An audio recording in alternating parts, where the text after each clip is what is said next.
नमस्कार मंडळी, आज आपण बनवूया टोमॅटो आणि बीटचं पौष्टिक असं चमचमीत आणि मस्त असं सूप. हे सूप चवीला खूप छान लागतं. शिवाय खूप कमी साहित्यात आणि कमी वेळात होणारी रेसिपी आहे. तुम्ही पण नक्की बनवा. चला तर मग पटकन रेसिपीला सुरुवात करूया. सूप बनवायचंय त्यासाठी आपल्याला 6 ते 7 टोमॅटो घ्यायचे, एक बीट घ्यायचे. आता टोमॅटो आणि बीट आपण स्वच्छ धुवून चिरून घेऊया. टोमॅटो चिरून घेतलेत, बीट सोलून चिरून घेतले आणि 1 इंच आल्याचे तुकडे पण मी बारीक चिरून घेतलेत. आता सगळं साहित्य आपल्याला कुकरमध्ये शिजवून घ्यायचंय.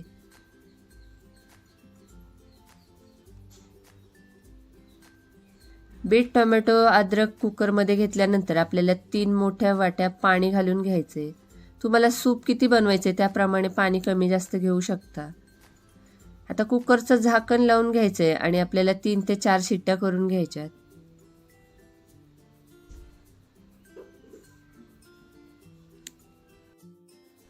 कुकर थंड झाला की आपल्याला कुकरचं झाकण काढून घ्यायचंय. टोमॅटो बीट आपलं छान शिजले. आता एक रवी घ्यायची आणि आपल्याला बीट आणि टोमॅटो छान मॅश करून घ्यायचे पूर्णपणे. हे बघा, टोमॅटो बीट छान मॅश करून झाले की एका मोठ्या गाळणीने गाळून घ्यायचे आणि चमच्याने असं पुन्हा मॅश करून घ्यायचे.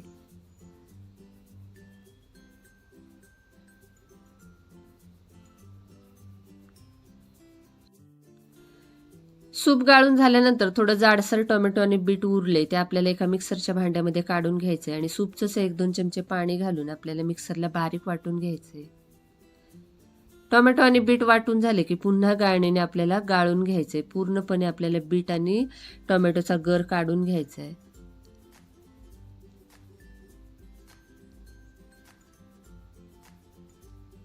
हे बघा, टोमॅटो आपलं पूर्णपणे गाळून झाले. आता आपण जे सूप काढून घेतले ते कढईमध्ये ओतून घ्यायचे. कढईमध्ये सूप ओतून घेतली की याच्यामध्ये आपल्याला 2 ते 3 चमचे तांदळाचं पीठ घालून घ्यायचे. तांदळाच्या पिठामध्ये आपल्याला सूपचंच पाणी घालून पीठ चांगलं एकजीव करून घ्यायचे. तांदळाच्या पिठामधल्या सगळ्या गाठी आपल्याला फोडून घ्यायच्यात. हे बघा, तांदळाचं पीठ छान एकजीव करून झाले की सूपमध्ये मिक्स करून घ्यायचे आणि पुन्हा आपल्याला सूप असं चमच्याने ढवळून घ्यायचे. तुम्हाला सूप कसं हवं, घट्ट पातळ, त्याप्रमाणे तुम्ही तांदळाचं पीठ कमी जास्त करू शकता. सूपमध्ये तांदळाचं पीठ घातल्यानंतर आपल्याला 1 ते सव्वा चमचा साखर घालायची. तुम्हाला साखरेऐवजी गुळही घेऊ शकता. 1 चमचा आपल्याला काश्मीरी लाल मिरची पावडर घालायची. पाव चमचा आपल्याला काळी मिरी पूड घालायची. 1 चमचा आपल्याला जिरा पावडर घालायची. चवीनुसार मीठ घालून घ्यायचे. आता सूपला आपल्याला 15 मिनिटं छान उकळी घ्यायची. सूप उकळल्यामुळे तांदळाचं पीठ छान शिजलं जाते आणि सूपला छान चव येते.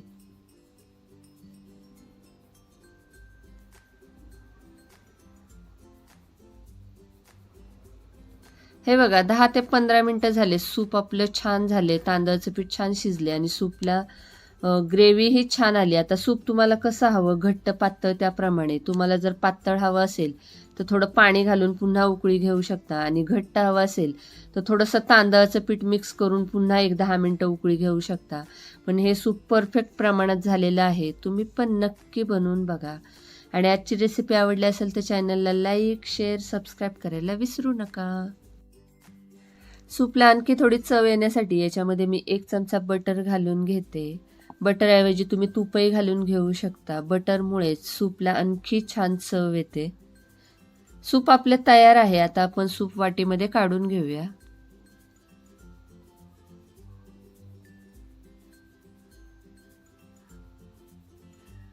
हे बघा, आपलं मस्त असं गरमागरम पौष्टिक सूप तयार आहे. नक्की बनवून बघा.